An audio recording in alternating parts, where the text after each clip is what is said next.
ชีวิตของอ้ายเหตุงานพายางกรรมกรหับจ้างเจ้านายสั่งเฮาต้องได้ไปเวียกงานไกลๆนั่งรถไปตลอดตามสายจากเหนือดองลงมาใต้เดี๋ยวแต่สิไปนั้นทุกแห่งหนงานบ่เป็นหลักเดินสายไปทั่ว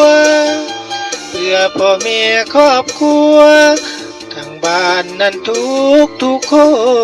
นเฮ็ดงานตากแดดนั่งสู่ฟ้าหน้าสู่ทนหากินนั้นเลี้ยง10 ตนอีกเพื่อคนที่อยู่ทางหลังตื่นมายามเช้าเตรียมเอาข้าวอาหารใส่กล่องคำมาจึงเห็นห้องไม่ต้องอดทนอย่าสิ้นหวังมือได้ฝนลมพักงานบ่ได้เฮ็ดหยังทีมงานได้แต่นอนนั่งสิ้นหวังคิดอยู่ในใจชีวิตของอ้ายใครเองสร้างฝันหาเงินหลายวันสร้างฝันนั้นอยู่บ่ไกลทุกคนตั้งเป้าหนึ่งคือเฮาต้องถึงหลักใสมีมือหนึ่งเฮาต้องสมใจสู้ต่อไปเพื่อฝันของเฮา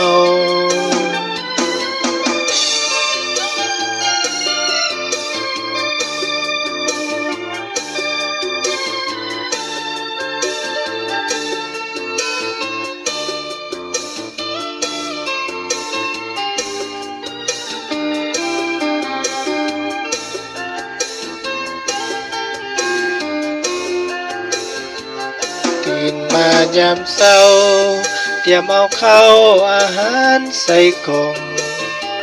ทำมาจึงเห็นห้องไม่ต้องอดทนอย่าสิ้นหวังมือได้ฝนลมพักงานบ่ได้เฮ็ดหยังทีมงานได้แต่นอนนั่งสิ้นหวังคิดอยู่ในใจชีวิตของอ้ายใครเองสร้างฝันหาเงินหลายวันสร้างฝันนั้นอยู่บ่ไกลทุกคนตั้งเป้า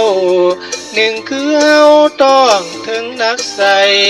มีมือหนึ่งเฮาต้องสมใจสู้ต่อไปเพื่อฝันเป็น